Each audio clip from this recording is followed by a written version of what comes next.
They always told me one thing: keep your head down, do your job, don't get involved. And honestly, I believed that was the safest way to survive my first week at Ashford Technologies. But everything changed the moment I saw an elderly man standing alone in the middle of the lobby.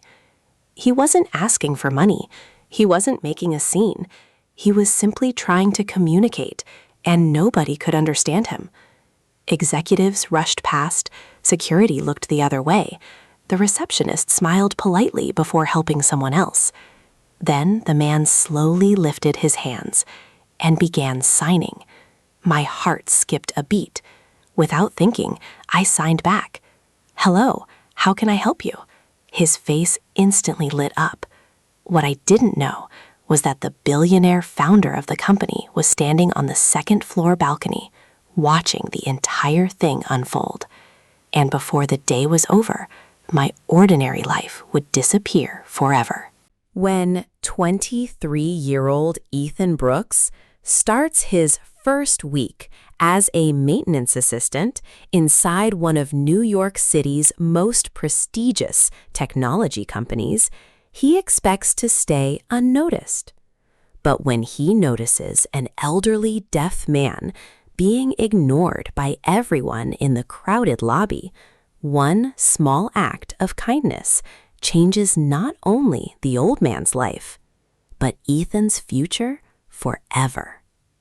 What Ethan doesn't realize is that someone powerful has been quietly watching every single moment. 3 months earlier, if you had asked anyone to describe me, they probably would have struggled to remember my face. I wasn't the loud guy in the room. I wasn't the smartest. I definitely wasn't the most confident. I was just Ethan Brooks, 23 years old, trying to keep my life from falling apart. Growing up in a small town in Pennsylvania, I learned early that life rarely gives second chances. My dad passed away when I was 16 after suffering a massive heart attack while working construction. One ordinary morning, he kissed my mom goodbye. That evening, he never came home. Everything changed overnight. Bills piled up. College became impossible. Instead of chasing dreams, I worked wherever someone would hire me. Warehouses, delivery trucks, cleaning offices after midnight. Anything that paid enough to keep food on the table. My mother constantly apologized for the life we had, but I never blamed her. She had already sacrificed everything. The brightest part of my world was my younger sister, Lily. She was born profoundly deaf. While other teenagers spent weekends and football games or parties, I spent mine learning American Sign Language with her. At first, it was frustrating. My fingers felt awkward. I mixed up signs. She laughed every single time I made a mistake. But little by little, those silent conversations became my favorite part of every day. Lily once signed something that stayed with me forever. People think silence is lonely, but being ignored is much louder. At the time, I didn't fully understand what she meant until I moved to New York. Landing a job at Ashford Technologies felt impossible. The company occupied an entire glass skyscraper overlooking Manhattan. People called it one of the most innovative businesses in America. Thousands of employees walked through its doors every morning. Engineers, designers, executives, investors, people whose suits probably cost more than my monthly rent. I wasn't one of them. My uniform consisted of navy work pants, steel-toe boots, and a gray maintenance shirt with my name stitched over the pocket. Maintenance assistant. Not glamorous, but honest work. And honestly, I was grateful. During orientation, my supervisor, Carl, gave us exactly one piece of advice: stay out of everyone's way. He looked around the room before adding, "Nobody notices maintenance until something's broken. Keep it that way." Everyone laughed. I laughed too, but I took those words seriously. For the next few days, I kept my head down exactly like everyone expected, fixing lights, replacing ceiling tiles, cleaning conference rooms after meetings. Invisible. That's how I liked it. Or at least, that's what I kept telling myself. Because deep down, I knew what it felt like when someone looked right through you. I'd watched strangers speak to Lily's interpreter instead of speaking directly to her. I'd seen cashiers pretend not to notice her trying to communicate. I'd watched people become impatient simply because a conversation took an extra 30 seconds. Every single time, she smiled anyway. She refused to become bitter. I admired that about her. Tuesday morning started like every other day. The lobby buzzed with energy. Employees hurried toward elevators while checking emails, coffee cups balanced in one hand, phones glued to the other. Outside, rain splashed against the giant glass windows, turning the city into a blurry watercolor. I was replacing a damaged floor panel near the reception desk when I noticed him. An elderly gentleman stood alone near the entrance. He wore an old camel-colored overcoat despite the warm lobby. One hand held a worn leather portfolio. The other gripped a wooden cane polished smooth with age. He looked respectable, dignified, but also completely lost. He approached the receptionist. She smiled politely, said something. The old man frowned. He responded, but she couldn't understand him. After a few uncomfortable seconds, another visitor stepped forward demanding assistance. The receptionist apologized to the elderly man without really looking at him. Then she turned away. Just like that, he disappeared. Not physically, emotionally. He stood there while hundreds of people walked around him as though he had become part of the furniture. I tried focusing on my work. Carl's voice echoed in my head. Mind her business. I reached for another tool. Then I heard it. A quiet sigh. The kind someone makes after giving up. I looked up again. The elderly man slowly raised both hands. His fingers began moving. Not random gestures, not confusion. American Sign Language. For a split second, time seemed to stop. Every memory of practicing signs with Lily flooded back into my mind. The long evenings, the laughter, the mistakes, the promise I made to her years ago. If I ever meet someone who feels invisible, I'll never walk away. My heart started pounding. I glanced around. Nobody else understood what he was saying. Nobody else even noticed. I wiped my hands on my work pants, took a deep breath, and walked toward him. The closer I got, the more nervous I became. What if I misunderstood him? What if I embarrassed both of us? But then he looked into my eyes, and I recognized something there instantly. Not anger, not frustration, hope that was almost gone.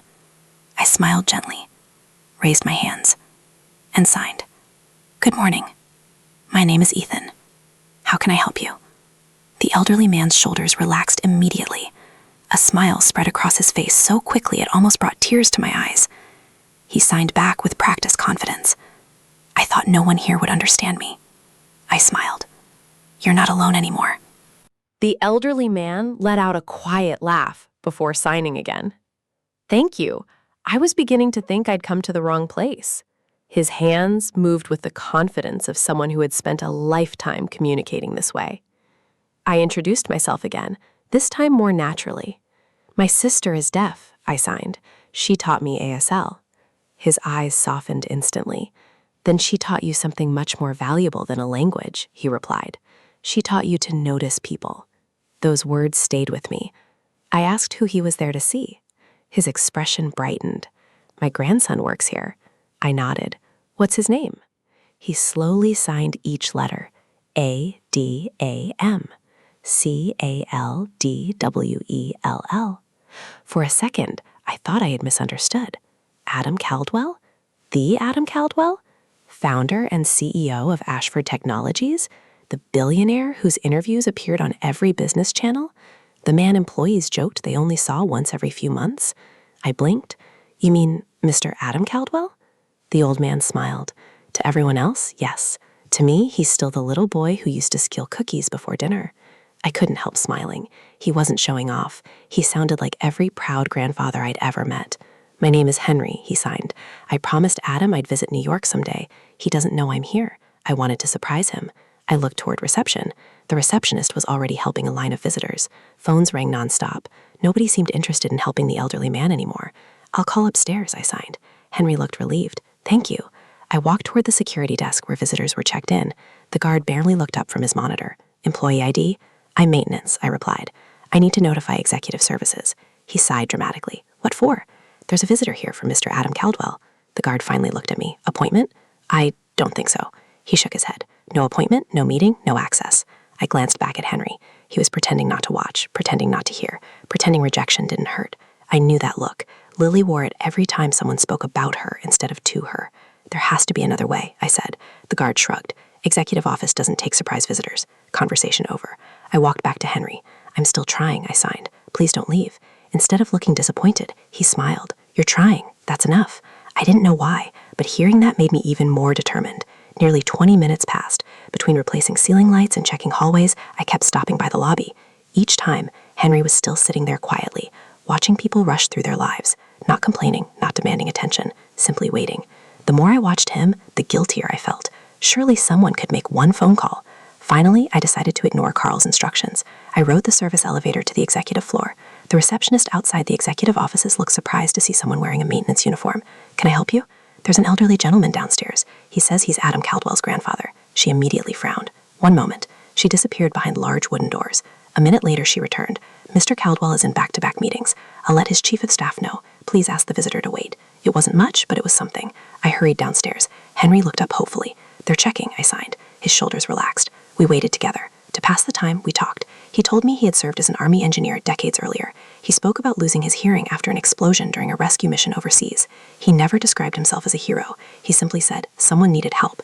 After returning home, he became a carpenter, raised a family, built houses, fixed neighbors' porches for free. His wife used to joke that he couldn't walk down a street without someone asking him to repair something. Listening to him felt peaceful, like talking to someone who had already figured out what truly mattered in life. Hours seemed to disappear. Then my phone vibrated. Carl. 5 missed calls. Another message. Where are you? Another. The 3rd floor needs you immediately. Then another. Report to my office now. My stomach tightened. I had completely forgotten about my work orders. Henry noticed my expression. You're in trouble? I laughed nervously. Maybe. He signed something that made me smile. Good people usually are. Before I could answer, I heard my name echo across the marble lobby. Ethan. Carl marched toward us with 2 operations managers behind him. His face was bright red. There you are. I've been looking everywhere. Employees nearby slowed their pace. Some openly stared. Carl pointed toward Henry. What exactly are you doing? I swallowed. I'm helping a visitor. Your maintenance, not concierge, not customer service, and definitely not executive relations. I know, but I don't care what he needed. You abandoned your assigned work. The executive conference room wasn't ready. The hallway lights still aren't repaired. You've wasted half the morning. Every word felt heavier than the last. I lowered my eyes. Maybe he was right. Maybe I'd crossed a line. Carl shook his head. I honestly thought you were more responsible. I expected better. Henry watched silently. He couldn't hear Carl's words, but he understood exactly what was happening. His shoulders slowly dropped. He began gathering his old portfolio. Then he signed to me, It's okay. You tried. Go back to work. My chest tightened. Something about that felt wrong. After everything, he was the one apologizing. I opened my mouth to defend him when another voice interrupted. Calm, confident, and powerful enough to silence the entire lobby. I don't think that's necessary. Every head turned. The elevator doors had just opened. A tall man stepped into the lobby wearing a navy suit with no tie, no security, no entourage, just quiet confidence. Employees instantly straightened. Conversation stopped. Carl's face lost all color, because standing there was Adam Caldwell himself, the billionaire founder of Ashford Technologies, and from the expression on his face, it was clear he had seen far more than anyone realized. The entire lobby fell silent. Adam Caldwell wasn't a man employees casually bumped into. He was the founder, the visionary, the billionaire whose name sat on the side of the building. Yet in that moment, he wasn't looking at Carl. He wasn't looking at me. His eyes were fixed on Henry. For just a second, the powerful CEO disappeared. All I saw was a grandson. Grandpa.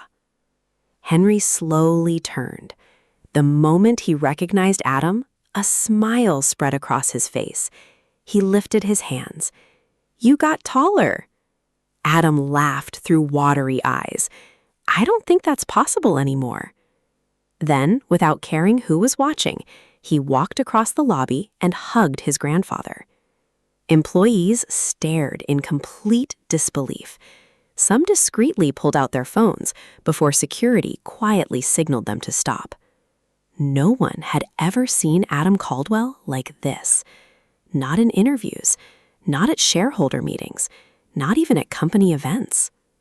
When they stepped apart, Adam began signing. His movements weren't perfect. Sometimes he hesitated. Sometimes he searched for the correct sign. But he kept going. "I'm sorry. I've been practicing. I wanted to surprise you someday." Henry's eyes immediately filled with tears. "You learned?" Adam nodded. "Not enough, but I'm still learning." Henry gently touched his grandson's shoulder. "Your grandmother would be proud." For several long seconds, neither of them said another word. They didn't need to. Sometimes silence says everything. Adam finally turned toward me. "You're Ethan Brooks?" "Yes, sir." "I've been watching you." My stomach dropped. "Watching me?" "I saw you notice my grandfather. I saw you stop working. I saw you ignore every excuse people usually make." He glanced around the lobby. Everyone here was busy. You were the only person who actually saw him. Carl quickly stepped forward. "Sir, Ethan abandoned multiple assignments. I was just explaining company expectations." Adam looked at him calmly. "No, you were explaining procedures. There's a difference." The lobby became even quieter. Adam continued, "If procedures stop us from treating people with dignity, then the procedures are broken." No one moved. No one even breathed. Then Adam looked back at me. "Would you come upstairs with us?" I nodded automatically. I'd be honored. The executive floor looked nothing like the rest of the building. Floor-to-ceiling windows overlooked Manhattan. Original artwork covered the walls. Everything felt expensive. But strangely, it also felt lonely. Adam invited both Henry and me into his office. Instead of sitting behind his enormous desk, he pulled 3 chairs into a circle. "No desks today," he smiled. "Just people." Henry squeezed my shoulder before sitting beside his grandson. Adam looked at me. "Tell me about yourself." I wasn't expecting that. I told him about Pennsylvania, about losing my father, about working multiple jobs, about Lily. The moment I mentioned my deaf sister, Adam leaned forward. "So that's how you learned ASL." I nodded. "Lily says the hardest part of being deaf isn't the silence. It's when people stop trying." Henry smiled proudly. Adam lowered his eyes. "My grandfather has told me the same thing for years. I always thought I understood." He looked toward Henry. "But today, I realized I didn't." Adam stood and walked toward the massive windows overlooking the city. "Do you know what our company mission statement says?"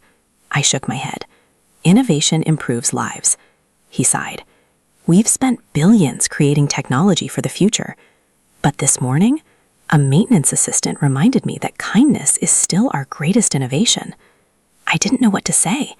He turned around. "Ethan, I'm not offering you a promotion." I blinked. "Sir? I'm offering you a chance to build something." He handed me a folder. Inside was a proposal, Community Accessibility Initiative. I looked up in confusion. Adam smiled. "For years, I've wanted Ashford Technologies to become a leader in accessibility. I kept delaying it, quarter after quarter, meeting after meeting. Today, my grandfather reminded me why it matters. Then he looked directly at me. "And you reminded me how it begins." I stared at the papers.